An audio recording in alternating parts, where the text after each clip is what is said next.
అమ్మాయి గురించి కనుక్కున్నాను. ఏదో గవర్నమెంట్ ప్రాజెక్ట్ మీద ఆ రుద్రగడ్ అండతో ఎమ్మెల్యే 1000 ఎకరాలు పోగు చేస్తున్నాడు. అదే ఏరియాలో ఆ అమ్మాయి వాళ్ళ నాన్నగారికి 60 ఎకరాల భూమి ఉందని తెలిసి బెదిరిస్తే పారిపోయారని ఈ అమ్మాయిని వెతికి మరీ బలవంతంగా తీసుకొచ్చారు. అత మ్యాటరు. అయినా నిన్న ఊరంతా ఎతికానే కానీ అసలు మౌనిక ఆచూకే తెలియలేదు. అంత ముఖ్యమైనవనే వాడు జాగ్రత్తగా ఒక చోట దాచిపెట్టాడు బాబు. ఎక్కడా? ఇంకెక్కడ, వాడింట్లోనే. వాడింటికి వెళ్ళడం ఎంత కష్టమో రేపు ఆ ఊరు నుంచి వచ్చాక నువ్వు ఈ ఊర్లో ఉండడం కూడా అంతే కష్టం.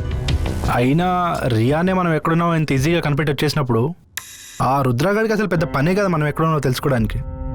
ఇందాక వస్తున్నప్పుడు కూడా ఆడి మనుషులు ఎప్పుడెప్పుడు దొరుకుతానా అని సరైన టైం కోసం వెయిట్ చేస్తున్నట్టు అనిపించింది.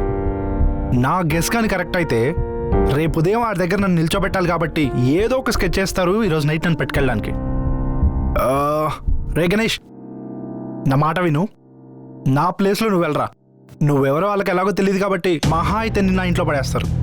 కానీ నువ్వు అక్కడ మౌనికని అనువున ఎత్తికి తనని జాగ్రత్తగా బయటికి తీసుకొచ్చే బాధ్యత నీదిరా. నేను చూసుకుంటా మామ. సార్, వాళ్ళు మళ్ళీ మన కోసం వచ్చినప్పుడు సగం మందిని ఇక్కడే ఉంచి ఆడి బలం తగ్గించే బాధ్యత మాత్రం మీదండి. ఇక రుద్రగఢ్ సంగతి నేను చూసుకుంటా.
రేయ్, ఎవర్రా నువ్వు?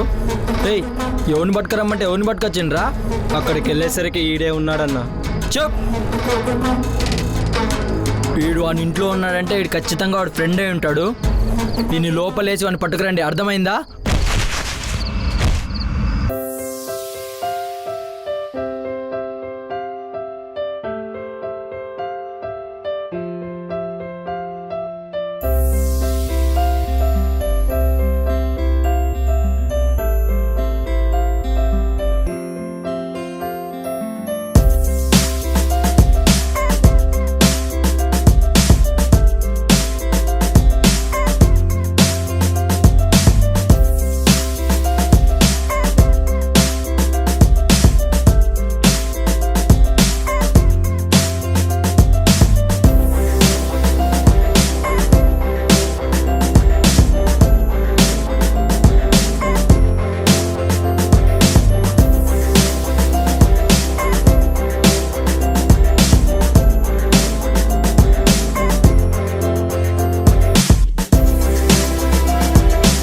మెగాస్టార్ మల్టీస్టార్ ఎందుకే? మీసమున్న మగాడినొచ్చా ముందుకే. 1 2 3 లెక్కలెందుకే? ఎన్ని గంటలైనా సరిపోవు చిందుకే. అందంగా ఉన్న ఐశ్వర్యరాయ్తో పోలికెందుకే? ఆ మాత్రం ఉన్న నువ్వు చాలు విందుకే. గరం గరం మసాలా ఘాటు నేను, నిన్ను కారం కారం చేసేదాకా ఊరుకోను.